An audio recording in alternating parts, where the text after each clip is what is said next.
রাষ্ট্রপতি, প্রধানমন্ত্রী, বিরোধী দলীয় নেত্রী, গুরুত্বপূর্ণ হর্তাকর্তারা যখন ডাক্তার দেখাতে বিদেশে যান, সেটাও গণমাধ্যমে নিউজ হয়।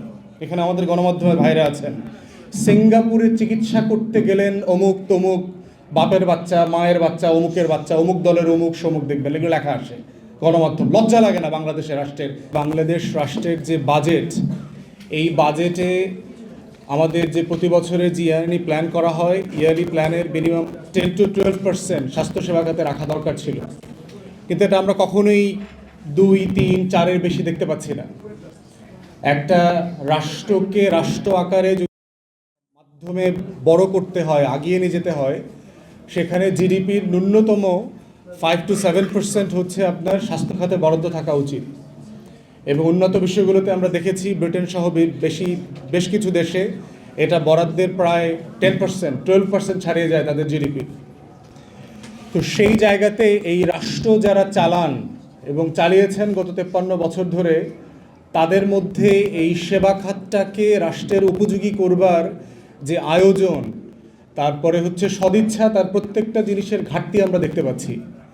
এবং সেজন্য দেখবেন যে বাংলাদেশের রাষ্ট্রপতি, প্রধানমন্ত্রী, বিরোধী দলীয় নেত্রী, গুরুত্বপূর্ণ হর্তাকর্তারা যখন ডাক্তার দেখাতে বিদেশে যান, সেটাও গণমাধ্যমে নিউজ হয়। এখানে আমাদের গণমাধ্যমের ভাইরা আছেন। সিঙ্গাপুরে চিকিৎসা করতে গেলেন অমুক তমুক, বাপের বাচ্চা, মায়ের বাচ্চা, অমুকের বাচ্চা, অমুক দলের অমুক সমুক, দেখবেন এগুলো লেখা আসে গণমাধ্যম। লজ্জা লাগে না বাংলাদেশের রাষ্ট্রের যারা রাজনীতি করে, যে এই দেশের নাগরিক হয়ে আর এক দেশে ট্রিটমেন্ট নিতে যায়, সেটা আবার গণমাধ্যমে জানায়া যায়।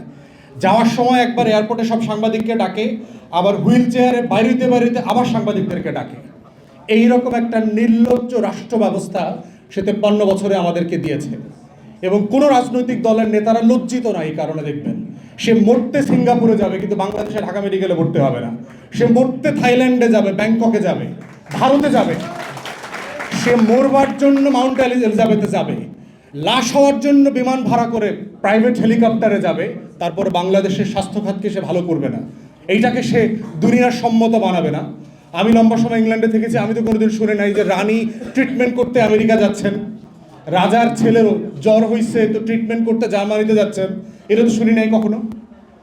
মালয়েশিয়াতে যখন মাহাতির মোহাম্মদ দায়িত্বে ছিলেন, ওনার একটা খুব মেজর অপারেশনের প্রয়োজন ছিল, আমি তো ডাক্তারি টার্মটা ভুলে গেছি। তো ওই অপারেশনটা তখন ডাক্তাররা ওনাকে জানিয়েছে যে এটা মালয়েশিয়াতে নাই, করা যাবে না। এটা করতে হলে ওনাকে নিয়ারেস্ট সিঙ্গাপুরে যেতে হবে, তা না হলে জার্মানিতে যেতে হবে। তো মাহাতির মোহাম্মদ এটা শুনে টুনে বলেছে যে আমি মরতে কোনো দেশে যেতে রাজি না।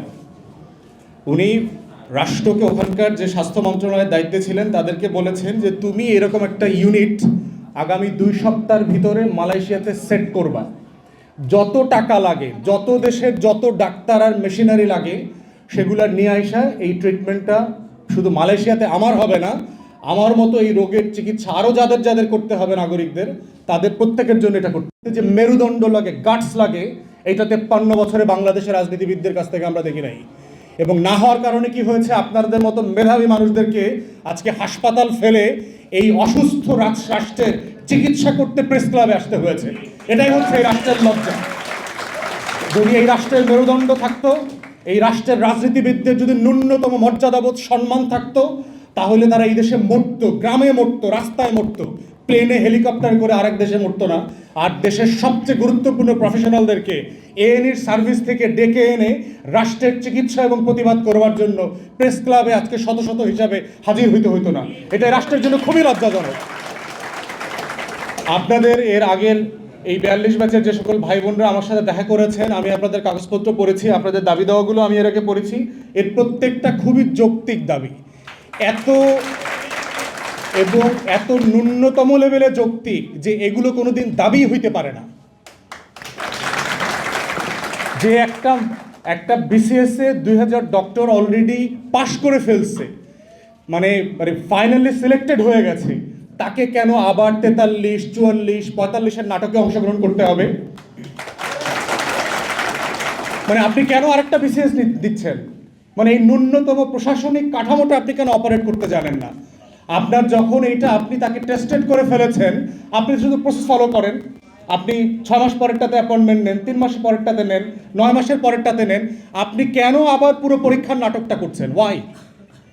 এই রাষ্ট্রের স্বাস্থ্য মন্ত্রণালয় যারা চালাচ্ছেন বর্তমান উপদেষ্টা সহ, ওনারা কেউ আসলে এই ডিপার্টমেন্ট ভালো বোঝেন বলে আমার কাছে মনে হচ্ছে না।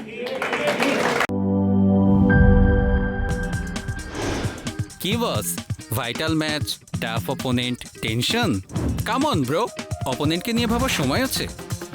আসল অলরাউন্ডারের কাজই তো হলো যে কোনো টাফ সিচুয়েশনে টিমকে অলরাউন্ড প্রোটেকশন দেওয়া।